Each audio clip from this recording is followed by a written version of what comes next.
일상생활 하시면서 여러분께서도 종종 이렇게 깜빡깜빡 뭔가를 잊어버리는 경험들을 하실 겁니다. 제가 얼마 전에 밤에 운전을 해서 집에 귀가를 하는데 저희 사택 단지로 그 진입로로 들어가는 순간 쿵 소리가 나면서 뭔가 부딪히는 소리가 나는 거예요. 내가 뭘 쳤구나 싶어가지고 깜짝 놀라서 차를 주차하고 주변을 둘러봤는데 아무것도 안 보이는 거예요. 저 앞에 제 휴대폰이 땅에 떨어져 있는 거죠. 휴대폰이 발이 달려가지고 제가 너무 놀래가지고 휴대폰이 순간이동했다 막 이러면서 소리를 쳤는데 너무 어이가 없어가지고 이게 어떻게 이런 일이 생겼지? 하면서 이제 곰곰이 생각해봤더니 제가 이제 한 손에는 휴대폰을 쥐고 다른 한 손에는 짐을 이렇게 들고 있었는데 차에 짐을 실으려고 휴대폰을 차 위에 올려두고 문을 닫고 그대로 운전해서 집에 온 거죠. 그 휴대폰이 차 위에서 한번 튕기고 쿵 소리가 나면서 땅에 떨어진 거예요. 놀라기도 했고 제 스스로가 좀 어이도 없어가지고 그냥 물끄러미 이 휴대폰을 바라보고 있는데 휴대폰이 땅에 떨어져 있는 휴대폰이 좀 초라하게 보이는 거예요. 그래서 제가 휴대폰한테 이렇게 말했습니다. 야, 너도 아무것도 아니구나. 내 손에 쥐고 있을 때는 그게 그렇게 좋아 보이고 대단해 보이는데 내 손을 떠나 있으니까 너 아무것도 아니구나. 이렇게 말하니까 이제 휴대폰이 저에게 이렇게 대답했습니다. 너도 똑같아. 너도 네가 잘난 것 같고 너 열심히 사는 것 같고 너 좀 잘하는 것 같지? 근데 하나님 손에서 벗어나면 하나님께 붙들려 있지 않으면 너도 아무것도 아니야. 어떻게 이 말에 동의하실 수 있겠습니까? 감사합니다. 오늘 우리가 읽은 말씀에는 하나님께서 인치시고 인침을 받는 그 구원받은 백성들이 하나님께 찬양하는 장면이 이렇게 기록되어 있습니다. 이 전까지는 하나님께서 재앙을 통해서 세상을 심판하시지만 이 심판 가운데서 인친 자들에게는 하나님이 구원하시는 말씀이 기록되어 있는데, 그렇다면 이 인침을 받아 구원받은 자들이 누구일까 하면 이 바로 앞에, 오늘 본문 말씀 바로 앞에 이 인침을 받은 자들이 누구인지를 이렇게 기록하고 있습니다. 이스라엘의 12지파들 가운데 12,000명씩을 인치시는 그 말씀들이 기록되어 있는데 12지파에 12,000명씩 하면 14만 4천명, 익숙한 숫자시죠. 그렇다면 이 이스라엘의 12지파 중 14만 4천 명만 구원을 받는다는 말씀일까요? 아닙니다. 이 14만 4천 명은 교회를 의미합니다. 그래서 9절에서도 이 인침받는 자들을 14만 4천 명을 능히 셀 수 없는 큰 무리가 흰옷을 입고 있다라고 기록하고 있습니다. 오늘날까지 앞으로도 나의 주님을, 예수 그리스도를 나의 주로 그리스도로 시인하고 또 믿는 수많은 셀 수 없는 교회, 그 교회가 바로 인침을 받고 구원을 받는 사람들인 것이죠. 그런데 요한은 하나님께서 이 인침을 받는 사람들을 이렇게 기록하고 있거든요. 이 인침을 받는 사람들을 이렇게 기록하고 있는데 우리 한번 화면을 말씀을 받겠습니다. 내가 인침을 받은 자의 수를 들으니 이스라엘 자손의 각 지파 중에서 인침을 받은 자들이 14만 4천이니 유다 지파 중에 인침을 받은 자가 1만 2천이요 르우벤 지파 중에 1만 2천이요 갓 지파 중에 1만 2천이요 아셀 지파 중에 1만 2천이요 납달리 지파 중에 1만 2천이요 므낫세 지파 중에 1만 2천이요 시므온 지파 중에 1만 2천이요 레위 지파 이사갈 지파 스불론 지파 요셉 지파 베냐민 지파 중에 인침을 받은 자가 1만 2천이라. 이렇게 인침을 받은 사람들을 기록하고 있습니다. 그런데 이 말씀을 가만히 보시면 어디서 좀 본 듯한 익숙한 말씀이지 않으세요? 네, 고개를 끄덕이시는 분도 계신데 민수기 말씀에서 가나안 정복 전쟁에 들어가기 앞서 이스라엘 백성들을 계수하죠. 각 지파 중에 각 지파가 몇 명씩인지 계수하고 있습니다. 그와 같은 구조입니다. 계수를 하는 목적은 무엇입니까? 가나안 정복 전쟁에 들어가기 앞서 전쟁을 준비하며 군사력이 얼마나 되는지 파악하기 위한 것. 마찬가지로 하나님께서는 그 하나님의 백성들, 이 교회를 인치시기 하여 인치실 때 그 인침을 받는 자들을 마치 군사를 계수하듯 인치고 계신 거예요. 따라서 이 말씀을 통해서 저와 여러분은 구원받은 우리 교회, 우리 그리스도인들의 정체성이 무엇인지 다시 한번 확인하게 됩니다. 우리는 이 악한 세상에서 우리의 믿음을 지키기 위해 싸우며 살아가야 하는 그리스도의 군사인 것이죠.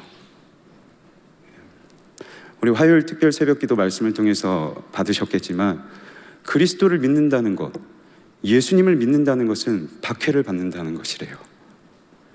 예수님을 믿는다는 것은 환난을 받는다는 것이래요.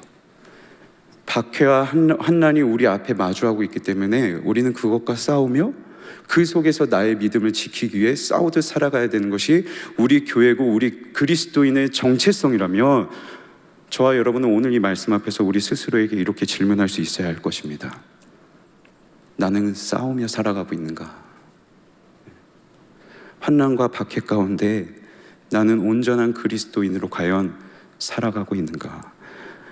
사랑하는 여러분, 저와 여러분은 이 질문 앞에서만큼은 우리의 어떤 사역, 어떤 직분, 어떤 도덕적인 행실, 이런 모든 껍데기들 반드시 내려놓으시고 이 질문에 답을 하셔야만 합니다. 하나님 앞에 묻습니다. 하나님, 저 정도면 괜찮지 않으세요?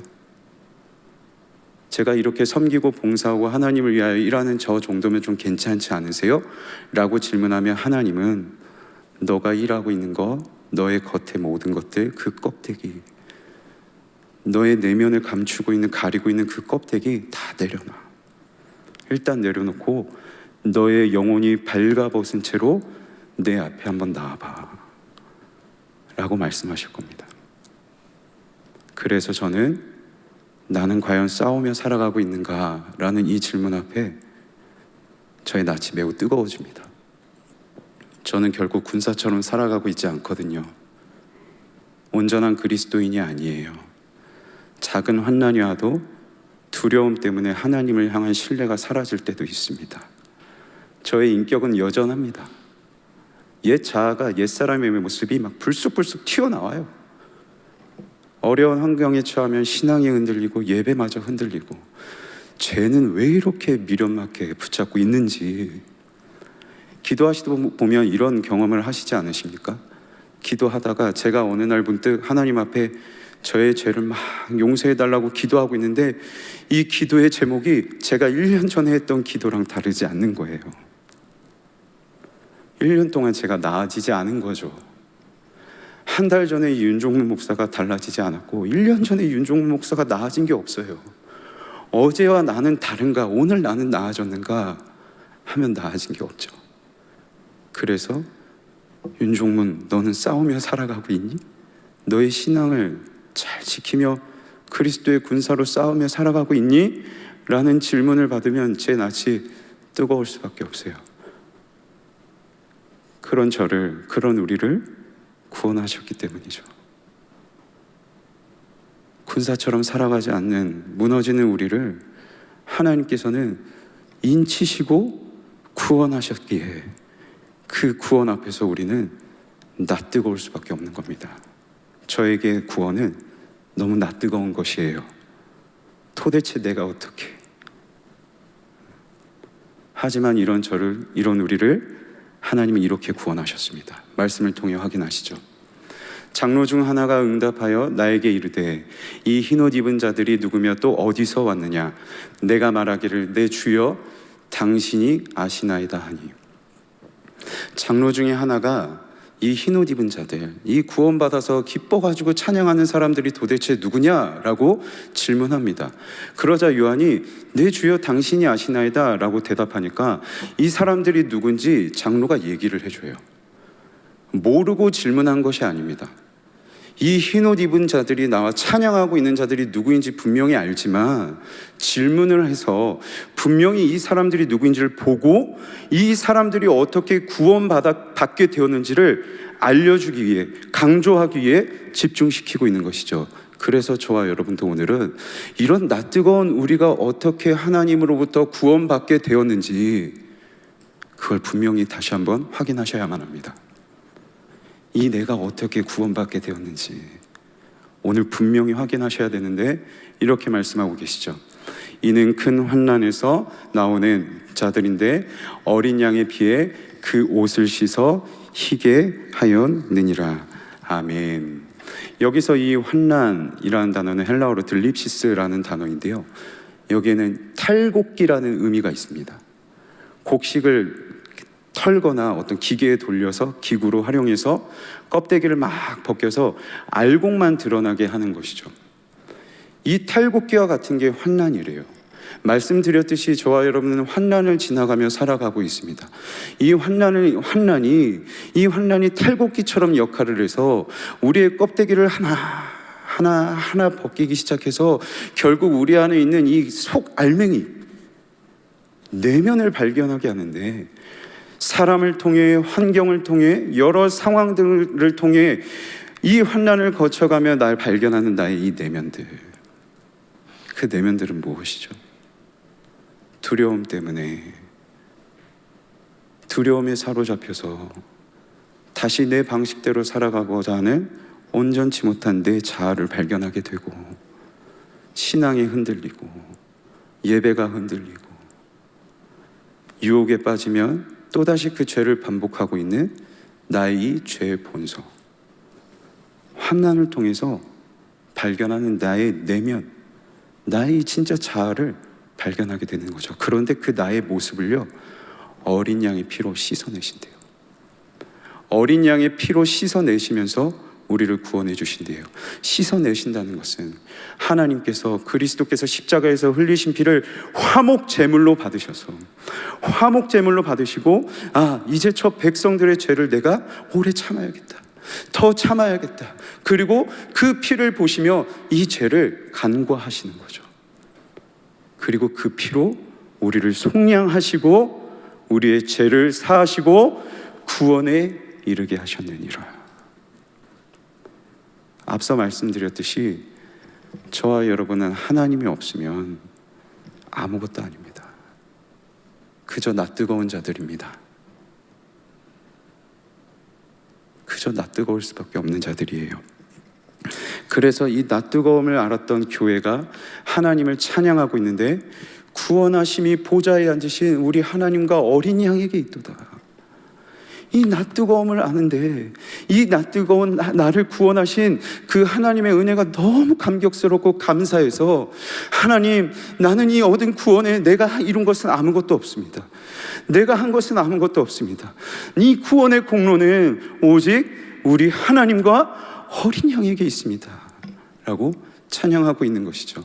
동일하게 낯뜨거운 오늘 우리 이 시대를 살아가고 있는 저와 여러분, 성도인 저와 여러분 역시 구원자이신 하나님 앞에 나아가 드려야 될 것이 무엇이겠습니까? 낯뜨거운 나를, 나의 죄를 간과하시고 오래 참으시고 씻어내시는, 그리고 구원하시는 그 하나님께 넘치는 감사를 드려야 하는 것 아니겠습니까? 이 밤에 정직하게 하나님 앞에 나아가셔서 나의 낯뜨거움을 완전히 눌리시고, 나의 낯뜨거움에 완전히 눌리시고, 그런 나를 구원하신 하나님께 그 구원의 은혜에 감격해서 넘치도록 감사를 드리는 저와 여러분이 되면 좋겠습니다. 이어서 요한은요, 구원을 받은 우리가 누리게 된 은혜가 무엇인지 그 은혜들을 소개하고 있는데, 말씀을 통해 확인하시죠. 그러므로 그들이 하나님의 보좌 앞에 있고 또 그의 성전에서 밤낮 하나님을 섬기네. 하나님 보좌 앞에 있습니다. 교회가 하나님 보좌 앞에 있어요. 하나님과 함께 있습니다. 그러면서 또 그의 성전에서 밤낮 하나님을 섬긴대요. 이 섬기다는 단어가 예배하다라는 단어입니다. 하나님과 함께하면서 하나님을 밤낮 예배하며 살아가고 있는 것이죠. 이것을 우리는 이렇게 표현할 수 있을 것 같아요. 동행. 하나님과 동행하고 있어요. 그런데 한 가지 문제가 있습니다. 새하늘과 새 땅에는 성전이 없습니다. 성전 건물이 없어요. 그의 성전에서 밤낮 하나님을 섬긴다고 하는데 건물 성전이 없어요. 그러면 도대체 어디에서 밤낮 하나님을 예배하며 하나님과 동행하며 살아가고 있다는 것일까요? 이렇게 말씀하고 계시죠. 보좌에 앉으시니가 그들 위에 장막을 치시리니. 이 장막을 치신다는 단어는 스케노라는 헬라어로 명사로 바꾸면 쉐키나, 하나님의 임재, 하나님의 영광을 의미합니다. 하나님께서 임재하시고 하나님께서 영광을 드러내시는 곳은 성전이었죠. 그런데 그 영광, 그 임재를 우리 위에 직접 치신대요. 연약한 우리, 나 뜨거운 우리 위에 직접 하나님께서 성령으로 임하셔서 하나님의 영광을 드러내시고 전혀 거룩하지 않은 우리를 하나님의 거룩한 성전으로 삼으시고 하나님의 영광을 드러내는 온전한 그리스도인으로 살아가도록 우리를 변화시켜 주시는 것이죠. 이게 우리가 누리는, 구원받은 성도가 누리는 은혜. 그래서 때로는 나의 이 덜 성숙한, 덜 성화된 나의 모습을 바라보며 내 심령이 가난해지고 목말라 갈급할 때 그 갈급한 심령을 이제는 다시는 줄이지도 목마르지도 아니하게 하시고, 날마다 바뀌지 않는, 변화하지 않는 나의 모습이 괴로워서 괴로워하며 마음을 찢으며 눈물을 흘리고 하나님 앞에 기도하는 우리의 그 눈물을 주님이 닦아주시겠다 말씀하고 계십니다. 그래서 저는 하나님과 동행하는 것이 정말 아름답습니다. 아름답지 않은 우리를 아름답게 빚어가시기에 하나님과 동행하는 것은 정말 아름다운 동행인 것이죠. 그래서 저는 이 아름다운 동행을 사모하며 이렇게 고백합니다. 주님의 뜻을 이루소서. 고요한 중에 기다리니 진흙과 같은 날 빚으사 주님의 형상 만드소서. 주님의 뜻을 이루소서. 주님 발 앞에 엎드리니 나의 마음속을 살피시사, 나의 마음속을 살피시사 눈보다 희게 하옵소서. 주님의 뜻을 이루소서. 온전히 나를 주장하사, 온전히 나를 주장하사 주님과 함께 동행함을 만민이 알게 하옵소서. 주님, 하나님의 형상처럼 살아가지 못하는 나를, 그리스도의 군사처럼 살아가지 못하는 나를 빚어주셔서, 진흙과 같은 나를 빚어주셔서 주님의 형상 만들어 주십시오. 나의 마음속을 다 아시는 주님, 여전히 내 안에 옛 자아와 죄의 본성이 가득한 나의 마음속을 살피시는 주님, 그리스도의 피로 눈보다 희게 하여 주옵소서. 그래서 내가 하나님과 아름답게 동행하고 있음을, 나를 변화시키셔서 내가 하나님과 온전히 동행하고 있음을 만민이 알게 하옵소서. 그렇게 나를 빚어 주옵소서. 이것이 저와 여러분의 오늘 기도의 제목이 되길 소망합니다. 말씀을 맺겠습니다. 성도 여러분, 환난 가운데 계십니까? 코로나를 지나고 포스트 코로나, 위드 코로나, 길면 길다고 할 수 있는 이 긴 기간을 지나가면서 어쩌면 저와 여러분은 지금 신앙의 환난을 지나고 있을지도 모릅니다. 이 신앙의 환난의 연속 가운데, 이 시간 가운데 어찌 보면 우리는 우리의 낯뜨거움을 직면하실 수도 있습니다. 무너져 있는 나의 신앙들, 흔들려 버린 나의 예배들, 하나님을 신뢰하지 않는 나의 모습들을 발견하며 그런 나에게 하나님 앞에 낯뜨거울 수밖에 없어요. 그래서 저와 여러분에게 지금 필요한 것은 with God, 하나님과 함께하는 것입니다. 낯뜨거운 나를 그리스도의 피로 씻으시고, 이 낯뜨거운 나를 주님의 거룩한 성전으로 삼으시고 주의 형상으로 빚어가시는 그 주님과 함께하는 것. 이 기간에 다시 한번 하나님께 돌아가 넘치는 감사와 아름다운 동행을 회복하시는 저와 여러분 모두가 되길 주님의 이름으로 간절히 소망합니다.